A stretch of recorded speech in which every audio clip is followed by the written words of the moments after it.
16ാം ധനകാര്യ കമ്മീഷന്റെ റിപ്പോർട്ട് തയ്യാറാക്കുന്ന ഘട്ടത്തിലാണ്. അതിന് ധനകാര്യ കമ്മീഷന്റെ ചെയർമാൻ ശ്രീ അരവിന്ദ് പനഗ്രാഹി, അദ്ദേഹത്തിനൊപ്പം 3 മെമ്പർമാരുടെ 4 പേര്, മറ്റ് അവരുടെ ഫൈനാൻസ് കമ്മീഷൻ സെക്രട്ടേറിയറ്റ്, അവരെല്ലാം ഇന്നു മുതൽ 3 ദിവസം കേരളത്തിലെ വിസിറ്റിന് എത്തിയിട്ടുണ്ട്.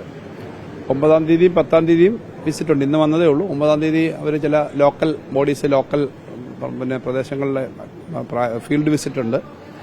10ാം തീയതി വളരെ വിപുലമായി നമ്മുടെ സംസ്ഥാന ഗവൺമെന്റിന്റെ തദ്ദേശ സ്വയംഭരണ മേഖലയുടെ, പിന്നീട് അതിന്റെ സ്ഥാപനങ്ങളുടെ, രാഷ്ട്രീയ പ്രതിനിധികളുടെ, ട്രേഡ് ആൻഡ് കൊമേഴ്സ് തുടങ്ങിയവരുടെ എല്ലാം അഭിപ്രായങ്ങൾ കേൾക്കും, മെമ്മോറാണ്ടങ്ങൾ കൊടുക്കും. നമ്മളും മെമ്മോറാണ്ടം അതിന് തയ്യാറാക്കിയിട്ടുണ്ട്. ഇതിന്റെ എല്ലാ കാര്യങ്ങൾ വെച്ച് പൊതുവായ കാര്യങ്ങൾ അത് കേട്ടതിന് ശേഷമാണ് ഫൈനലി ഈ കമ്മീഷനാണ് തീരുമാനിക്കുക.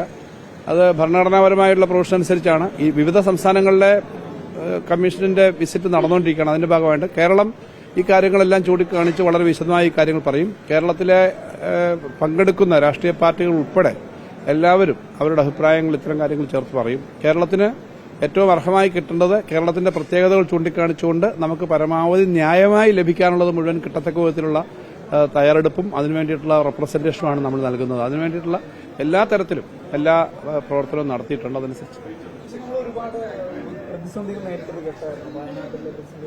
അപ്പോൾ അതുകൊണ്ട് നമുക്ക് കുറെ കൂടി സാമ്പത്തിക സഹായം ലഭിക്കേണ്ട സാഹചര്യം. നമ്മൾ ഈ കേരളത്തിന്റെ പ്രത്യേകതകളെല്ലാം ചൂണ്ടിക്കാണിച്ച് തന്നെയാണല്ലോ, ഇന്ത്യയിലെ കേരളത്തിന്റെ പ്രത്യേകതയെല്ലാം ചൂണ്ടിക്കാണിച്ച് തന്നെയാണ് ധനകാര്യ കമ്മീഷന് മുമ്പിൽ ഈ കാര്യങ്ങൾ അവതരിപ്പിക്കുന്നത്. അപ്പോൾ അതെല്ലാം അത് പഠിച്ചിട്ട് നമുക്ക് ഏറ്റവും ന്യായമായ അർഹമായ പരിഗണന കിട്ടുമെന്നാണ് പ്രതീക്ഷിക്കുന്നത്. ബാക്കി എല്ലാ കാര്യങ്ങളും ഇത് കഴിഞ്ഞിട്ട്, ഈ കമ്മീഷന്റെ കാര്യങ്ങൾ കഴിഞ്ഞിട്ട്, പിന്നെ ഈ കമ്മീഷൻ ചെയർമാൻ തന്നെ പത്രക്കാരെ കാണുന്നുണ്ട്. നമ്മൾ നമ്മുടെ പറയുന്ന കാര്യങ്ങൾ പിന്നീട് പറയും. ഇപ്പൊ കമ്മീഷൻ മെമ്മോറാണ്ടം കൊടുക്കത്തേ ഉള്ളല്ലോ.